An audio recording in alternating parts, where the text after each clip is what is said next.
Welcome back, everybody. Well, as you can see, I've got a train running here. It's my Norfolk and Southern Bachmann brand.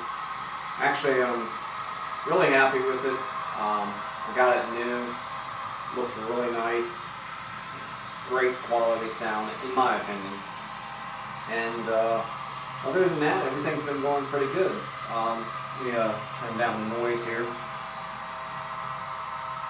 Last week, on the other hand, I had some difficulties. I was trying to speed match two of my CSX locomotives.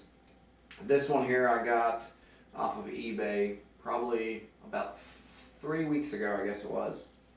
And gentleman I bought it from said it had been ran about 15 minutes tops. And I got a pretty good price on it. So tried all last week to manually input the CVs, and anybody that's played with the CVs before in these locomotives know how nerve-wracking that can be, especially when you're playing with two of them, trying to get them both matched identically. Low end and top end speeds, I had great success with that, matched them perfectly. The mid-range speed is what I was having issues on, so I decided I would go ahead and get the interface that I need for the NCE power cab so I can run the program and download that. So I'm waiting for all of that. Long story short, I reset the decoder. Come to find out, the wires on the motor were reversed. So when the locomotive was supposed to run in forward, it would actually run in reverse and vice versa. Same thing with the directional lighting. It was all backwards. So between that, it was Monday through all the way up until Saturday. I just fiddled with it, trying to get it straight.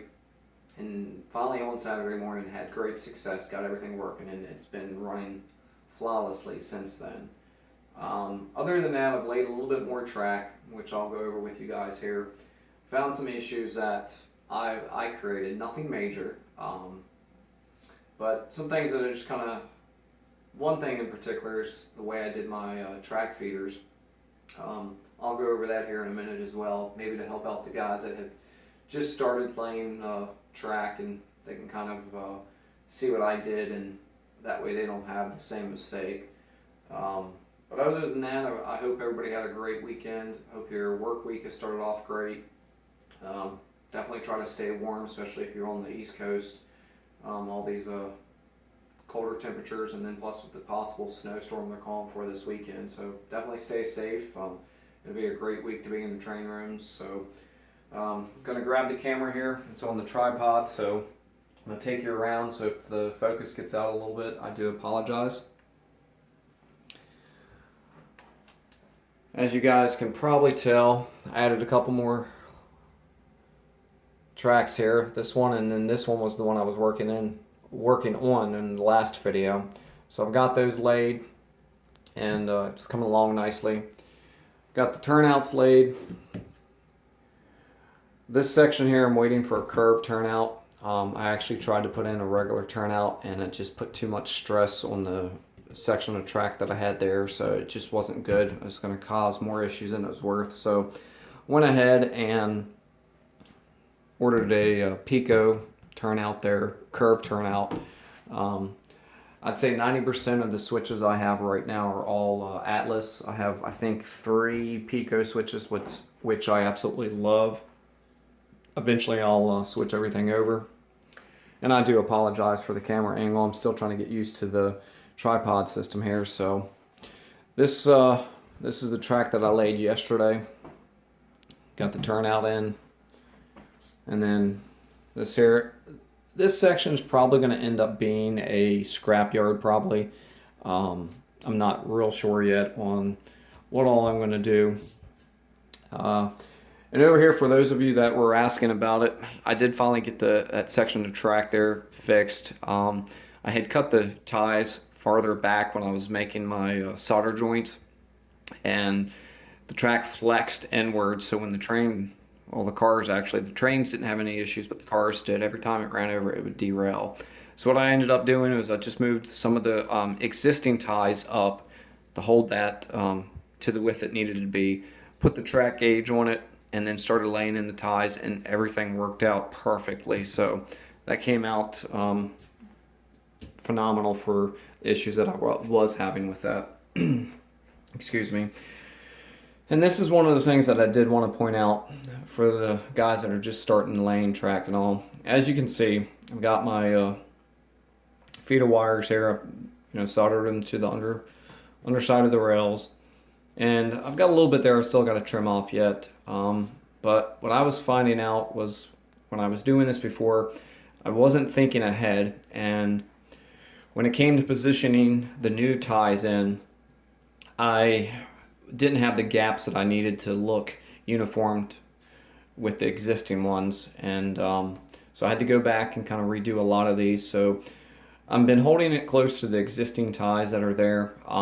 Careful not to warp or burn the ties. Everything's worked out pretty good so far. So when I go to lay in the rest of the ties, it'll all have that correct spacing that I need in between each one. So that's worked out. And kind of give you guys an example of what I'm talking about here is these two feeder wires. I'm going to have to move a little bit and put a little closer back here to this tie so I can eventually put in the other ties and everything, all the spacing and all. So that was one of the mistakes that I did. And of course, as you can see, I still need to go and clean up the solder joints there a little bit more, but other than that, I'm pretty pleased. There are some things that, I definitely can improve on, and I have improved on since I've started laying this. As you can see, there's some feeder wires there, and there's a set under here, the locomotive there. Went ahead and tied everything in, so, it's turned out pretty good so far. The biggest thing is, I've found some of these turnouts that I've put in. I do apologize. Like I said, I'm trying to get the angles right with this tripod system, so I do apologize.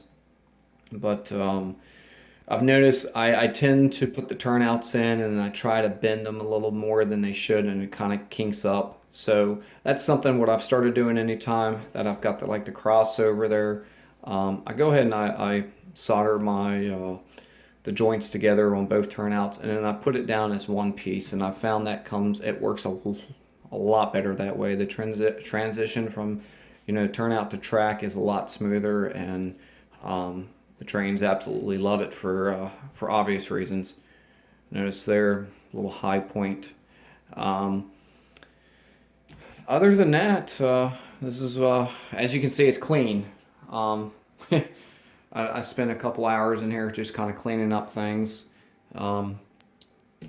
Here's going to be the coal yard, and let me get you guys back here over here.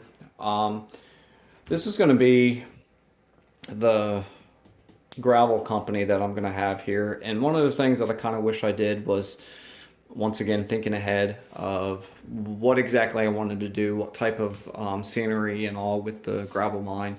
So what I think I'm going to end up doing is cutting a section out here, dropping this a little bit, so it looks like an actual mining operation going on there for the gravel and whatnot. Yeah, it's going to be a little bit more difficult because, I've got the plywood and everything else in, but it's definitely doable. So I'll do it there. If anybody has any suggestions or maybe what I could do differently there, I'm definitely open for that. And then the other thing, if you guys would, this area right in here, I'm not really sure what to do with it. It's a lot of unused space. I don't know whether to maybe, run out another small couple sidings or something there, or, I thought about maybe putting small hilltop, some trees. I'm not real sure. So definitely opinions there would be welcomed. And that's, I guess, one of the things that I've learned here in the last couple weeks, or actually the last couple months, is the community is so grateful in helping one another out, and I'm grateful for that. And it's phenomenal to be a part of this hobby, to have people that are willing to take their time away from their hobby or even their families to help you out and to see you succeed. So for everybody that's helped me along this far, just know it's very appreciated, and I do thank you all. especially John Prescott, the gentleman that made this track layout for me. I've texted him at all times of the day and everything, and I know he's a stand-up guy. He's really helpful, and he's done wonders. So here's a little shot of the yard, and once again, I do apologize. The angles here on this new tripod system and all. This is my second time using it, so just bear with me. I promise each video will get better. And as you can see, there's a couple of my engines. And then some of my new rolling stock that I got, the hopper cars. I picked up at the Fredericksburg Train Show a couple weeks back. Very nice. So anyway, guys, don't let me keep you. Like I said, always, positive comments, creative criticism is welcomed. I hope everybody has a great week, and I will talk to you guys soon. Take care.